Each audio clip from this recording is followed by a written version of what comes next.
Welcome back to the channel. So I'm here for another video, and before I start, I'd like to say thank you for the 1,000 subscribers that I have now got.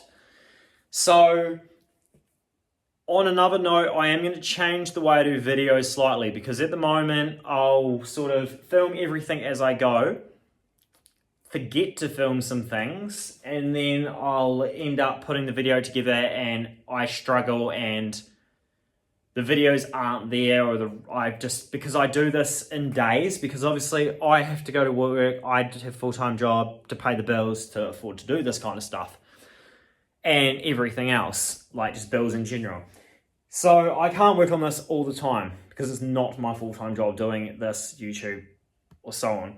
So I can only do these after work when I'm not doing other things, or on the weekends when I'm not busy. And it's a spread out video with like 2 weeks worth of little clips, and then I've got to try and make that into a video where I'll work on it some days after work, I'll work on it weekends when I'm not busy, and then I'll spend basically my whole week trying to make a video before I post it.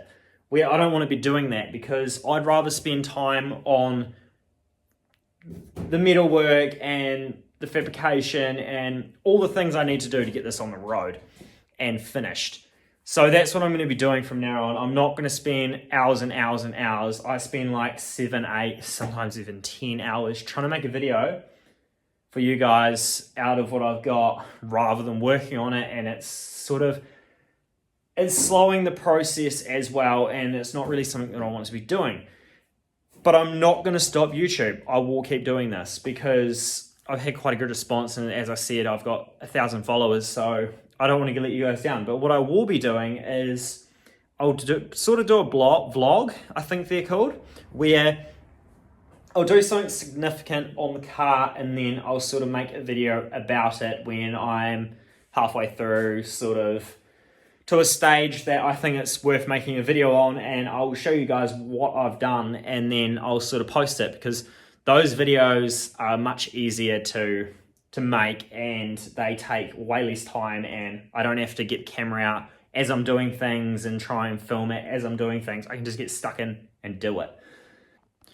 And because I've looked at I don't really know what you call it, like when you're a content creator, YouTube lets you look at sort of people watch your videos, and it sort of at the start spikes up, and then it drops off, and then it spikes up, and it's sort of, if people skip things or replay things, it shows how many times it's been watched. So it'll drop if it's been skipped through that area a lot, or it will peak if people have replayed that section and wanted to watch it again, or watched it and not watched the rest. But basically, I've looked at them, and people watch the start, they sort of skip through a lot of it and then watch the end to find out the end product. Where I'm the same. I'll watch YouTube videos and I'll look at what they're doing and think, oh yeah, I'll just skip to the end and see what the end product is, because I don't want to watch the whole process. Even though a lot of you do watch it, and a lot of you probably do enjoy it, it just takes too much time to be worth it, and I don't think it's worth doing, where I'd rather get this finished and get more process and more content on YouTube, and obviously more done to this Land Cruiser. So enough said, I'll just show you what I've been doing anyway. So this is sort of from now on, this is what my videos are going to be in the future, if this one goes well, of course. Right, so the last video was on this wide body and these front guards. So of course, I haven't done too much more from what I remember. I can't remember how far I went in the video. But anyway, I haven't done too much more to these guards since then. I'm really happy with the shape of these, so I'm not going to change this again. I think they look great, and the shape is all there. I patched up that bottom piece. I can't remember if that was in the last video or not. And then that flows nicely off the headlight, and then the bumper will meet up to that nicely. Of course, I still haven't filled in this patch here, because I was sort of like going to rely on a bender and things like that, but I bend stuff all the time and I need to, and I have left the panel beaters, so I can no longer use their gear, and I'm going to have to buy my own tools. So I'm going to buy one of them, but the problem is at the moment with all the weather we've had in New Zealand and up north flooding and everything like that, getting things out of Auckland is quite difficult at the moment. But I'll have a bender, or should I say a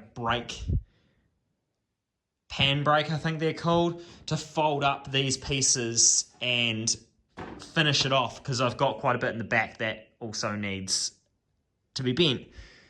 So talking about the front guards, also I have shaved this indicator, because I did buy aftermarket indicators, cool ones, but I feel like just getting rid of them is just way cleaner. It's going to make the wide body look much better than having them, and I'm getting aftermarket tomorows that I'm going to have indicators in, or modify them to have indicators in. I'm not too sure yet. Put in the comments if anyone knows of nice looking 80 series tomorows, or if anyone has tried to put maybe like the new Toyota Hilux or the new 200 series or even GU mirrors on an 80 series, which is something that I'm going to experiment with, sort of the shape of this, or use this and sort of join the two together. But yeah, I'm going to be doing something like that, because there's not many options for the 80 series that I like anyway. They're all quite ugly in my opinion, and I want the indicators. But enough said about the mirrors. Back to shaving this. I'm going to also shave this. This is the factory aerial, which is no longer needed, because I'm going to put an aerial on the front bar that's going to work a lot better than this anyway, because these get snapped off all the time. And here I'm going to weld up these two. But the reason I haven't welded any of this yet is because I sort of wanted to get this right, and then the rear right, and then finish the drivers and front and rear as well. And then I can come back and sort of measure these, even though I have the cardboard templates. It's much easier just to sort of match them without welds, and then I can sort of change things as I go if I needed to. But I'm happy with these, and I'm not going to change them, so I will be fully welding these soon. And yeah, speaking about shaving like things, blanking them off, I've also done the same to the door handles, which is quite a noticeable difference. And same with the rear, although I've welded the front and I had to panel bit up the front, because obviously like the heat is pulled and things like that. But yeah, I've also got rid of the rear.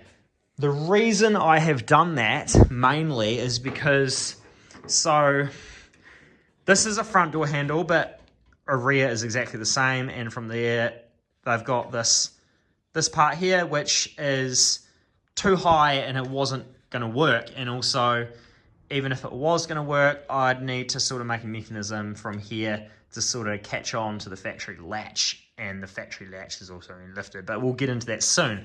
So these sat around here somewhere, yeah, about there, and you'll notice that they stick out way too high, and it would have been either coming through this, or I'd have to cut these off and redesign them, which was an option. But then I thought, I don't even like the look of the door handles, and I started looking online at lots of different door handles. I thought about putting door handles of a different car. I thought about, I think they're called Kindic Design, something like that. They have flush Tesla style door handles that you push in and the back pops out and you open it up. But they were about $1,000, over $1,000 a pair, New Zealand, and then of course getting them out of the States to New Zealand, I didn't even price that up, but that would probably be quite a lot. And I thought, I'm not spending damn near $3,000 on door handles. That's just not feasible. So what I have gone with is this button. I'll get into this button soon. I'm just going to keep, I'll just finish talking about the door. So what I have done is I've moved this catch up to here, where usually is down here somewhere. And of course this wide body is a little bit wider than the first generation. So the first generation was 100mm, this is 120.